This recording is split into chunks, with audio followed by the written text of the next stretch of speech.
inclusive do Javier Milei, que teve que ceder aos encantos do Lula, nosso guia, e veja a cara de satisfação. Isso é uma cara de emoção pela luz divina que emana do ladrão, do Luiz Inácio.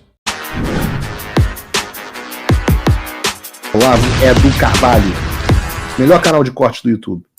Opa, eu sei que você não aguenta mais ouvir, eu pedi para você fazer o triplo C, curtir, comentar e compartilhar, mas eu peço porque 4 entre cada 10 pessoas sequer estão inscritas no canal e a maioria não ativa as notificações e nem curte o vídeo e isso prejudica o nosso algoritmo. Então ajuda a gente aí, brigadão. Falei de China, alguns direitistas teóricos da conspiração dizem que o Brasil está virando uma província chinesa. E eles apontam esses indícios, né? A comitiva presidencial de Xi Jinping, grande democrata presidente, segundo a Globo News, desalojou todos os hóspedes de um complexo hoteleiro de Brasília. Mas, para provar que não é uma coisa assim de paranoia de segurança, ou de arrogância, soberba e autoritarismo, um inquilino foi poupado, o ministro da Fazenda, Fernando Haddad. Por quê?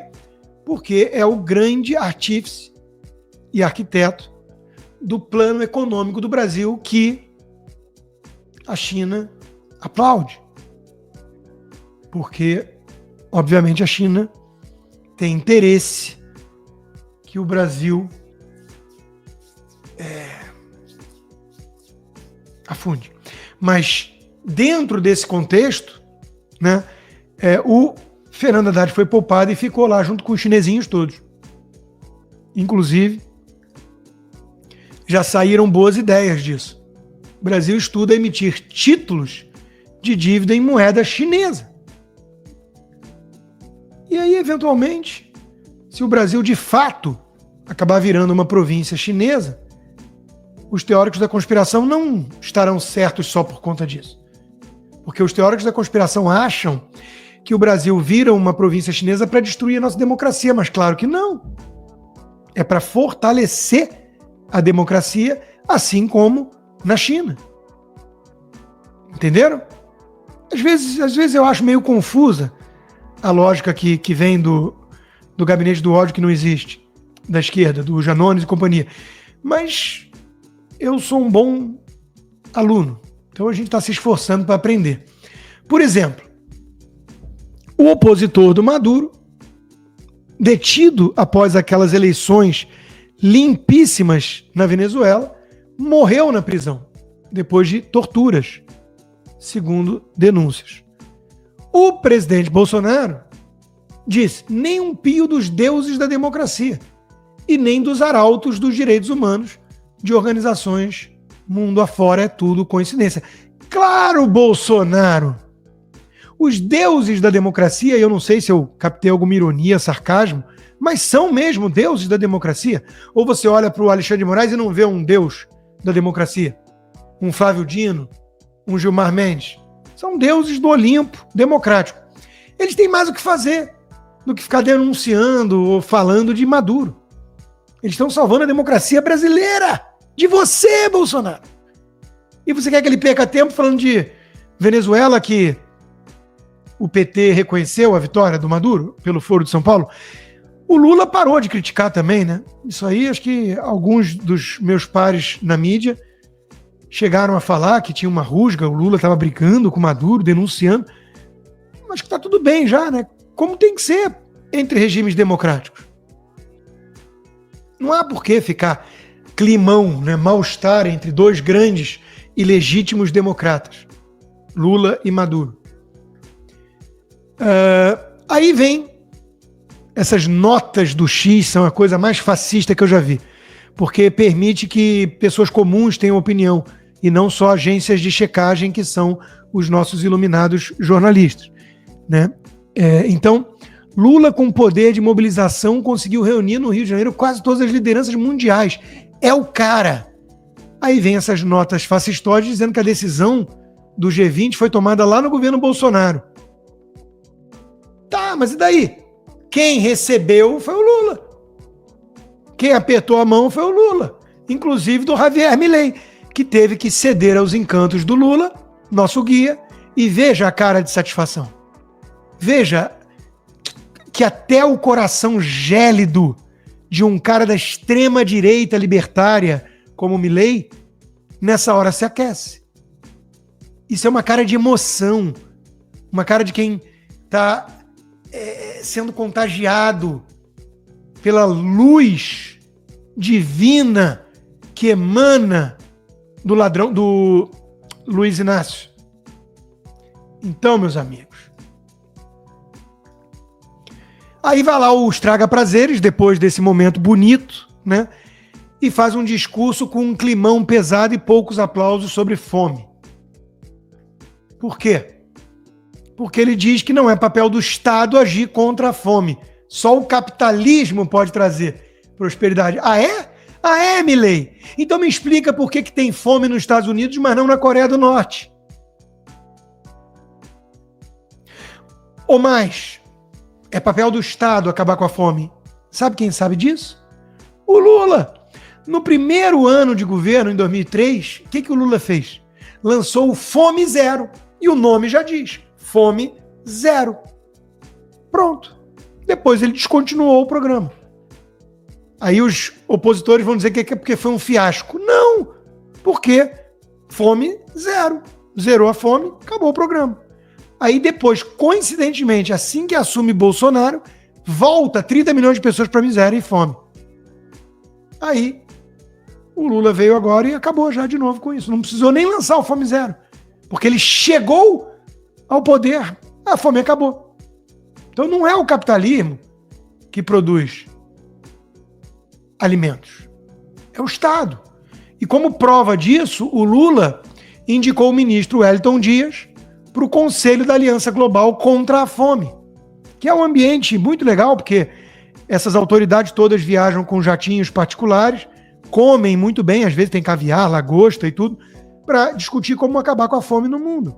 E quem que o Lula indica? O Wellington Dias. De que estado o Wellington Dias é? Do Piauí? O segundo estado onde as pessoas mais passam fome no Brasil. O primeiro deve ser o Maranhão. Ou seja, mandou alguém que entende do assunto. De um estado onde tem muito faminto. Sendo que a fome acabou. Porque o Lula voltou. Então, isso é um governo, é um presidente que valoriza a experiência. Onde é que tem mais miséria e fome aí? É no Piauí. Manda um cara do Piauí para representar, porque ele sabe do que está falando e ele vai saber acabar com a fome. Alguém que gosta de lógica supremacista poderia perguntar, e por que no Piauí não acabou com a fome? Porque não é tão trivial assim. Mas no mundo vai acabar. Porque no mundo é diferente. Nós temos que amar a humanidade. Essa coisa de amar o próximo é mais difícil. Que aí você vê o cara cheio de defeito lá e tudo. É mais fácil amar a humanidade. Por falar nisso, eu vou resgatar um vídeo do Lula mostrando que o Lula sabe do que ele está falando. E quando ele traz números, ele fez estudos. Ele fez o dever de casa. Ao contrário do Milei, que fica jogando o capitalismo que reduz a miséria e a fome. O Lula faz o dever de casa, Milei. Aprende. No Brasil tem 30 milhões de crianças de rua. No Brasil tem 30 milhões. A gente nem sabia, tem não sei quantos milhões de abortos. Era tudo clandestino, mas a gente ia citando o número. Sabe? Se o cara perguntasse a fonte, a gente não tinha, mas a gente ia citando o número.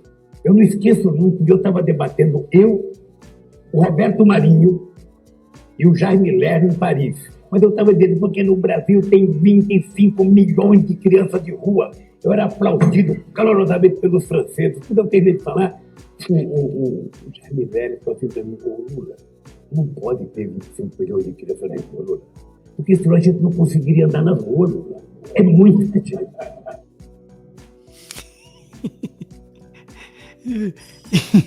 Bom, vamos em frente que tem muita coisa ainda, gente. Olha só. Não obstante todo o esforço de combater a miséria e fazer chover picanha, que a gente tem que esperar um pouco mais, vai lá a turma do Wall Street Journal, um jornal supremacista branco, e diz que o Brasil e a América Latina estão em declínio democrático e econômico e que o Lula é o líder disso. Tá vendo? Pelo menos o Lula é líder de alguma coisa, Wall Street Journal. E vocês, além de audiência de jornal, são líderes de quê? o Morgan Stanley vai lá e rebaixa as ações do Brasil para underweight, riscos de dominância fiscal considerados muito elevados. Paranoia! Lula já disse que o mercado é um dinossauro voraz. Paranoia! Piora da expectativa na economia está próxima de virar fato consumado, diz o Mendonça de Barros, fundador da consultoria MB, que fez o L. Declarou voto no Lula no segundo turno. Ou seja, tá muito apressadinho.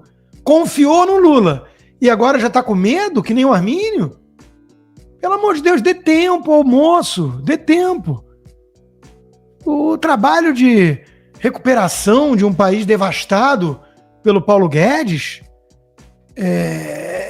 exige uns 14, 15, 30 anos. Dirceu sabe o que está fazendo. Então, muito alarmismo, muita paranoia. Deixa a economia vai pro ralo, mas depois, eventualmente, melhora. Pergunta aos cubanos se não tem melhoras esporádicas. Recuperações judiciais têm alta de quase 40% no ano, diz a Serasa Experian. Eu acho que essa Serasa Experian deve ter sido comprada por algum bolsonarista. Então tá aí o gráfico das recuperações judiciais aumentando. São empresários afoitos. Não estão conseguindo fechar o mês, não estão conseguindo pagar os funcionários. Calma! Calma, porra! Tem subsídio do Estado para isso. Se você não consegue, o problema é seu. Quem mandou não ser amigo do rei, quem não mandou fazer campanha pro Lula. Então é só estar bem antenado as coisas como elas funcionam. Se, por outro lado, muito obrigado pela preferência, sob censura ainda, né? Muito obrigado e peço encarecidamente que quem quiser apoiar o meu trabalho independente, que é, cá entre nós, o que eu mais gosto, sem demérito a todos os outros, e são vários empregadores, parceiros, mas esse é o que eu mais gosto de fazer. Sou eu e vocês direto aqui, né? Vá lá no rodrigoconstantino.com e considere se tornar um patrono hoje mesmo. Inscreva-se também na minha comunidade do Locals, o conteúdo disponível do que eu produzo está lá, mas de preferência para quem usa VPN, para não ficar na intranet do Xandão. E se possível, considere se tornar um membro apoiador. Você recebe como recompensa por viabilizar esse trabalho independente conteúdos exclusivos, como toda segunda-feira, tivemos ontem já, conversa de boteco. Quartas-feiras temos o Cigar Bar, em que eu procuro responder as perguntas dos apoiadores.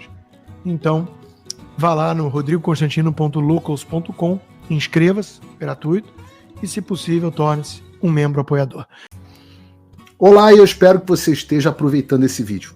O canal Olavo do Carvalho foi criado por apoiadores do jornalismo independente, dedicados a garantir que a minha voz e a de outros não sejam silenciadas. E eles fazem um ótimo trabalho. Por isso, se inscreva no canal e curta o vídeo. Aqui você vai encontrar diversos cortes rápidos dos meus programas e de outros grandes nomes. Mas se você quiser assistir ao vivo o meu programa na íntegra, basta você acessar o meu canal e o site do Paulo Figueiredo Show.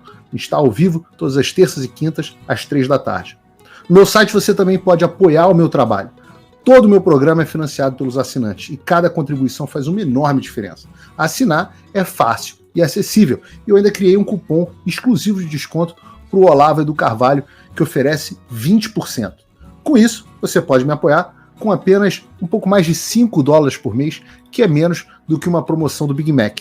Além disso, você ganha acesso a conteúdos e análises exclusivas, além de desconto dos meus cursos. O link e o cupom estão na descrição. Agora, se você está numa condição de vida abençoada, talvez você possa dar uma contribuição mais significativa, tanto financeira quanto intelectual, se tornando meu patrono Gold. Com um compromisso de $50 por mês, você faz parte do nosso grupo de WhatsApp, participa das nossas reuniões mensais de Zoom, dos encontros presenciais e também tem acesso a mim direto por e-mail, que você pode utilizar para contribuir com as suas ideias. E você vai se juntar a um grupo de pessoas de elite preocupadas com o Brasil. Você imagina o impacto que você vai poder causar. Desde dezembro de 2022, eu continuo com todas as minhas redes sociais bloqueadas no Brasil, as minhas contas e meus ativos congelados, meu passaporte cancelado, tudo a mando do Alexandre sem justificativa. Então, se você tem condições e quer ajudar mais o seu país, mas não sabia como, essa é a oportunidade que você estava esperando. Junte-se a nós, faça a diferença e não me deixe sozinho.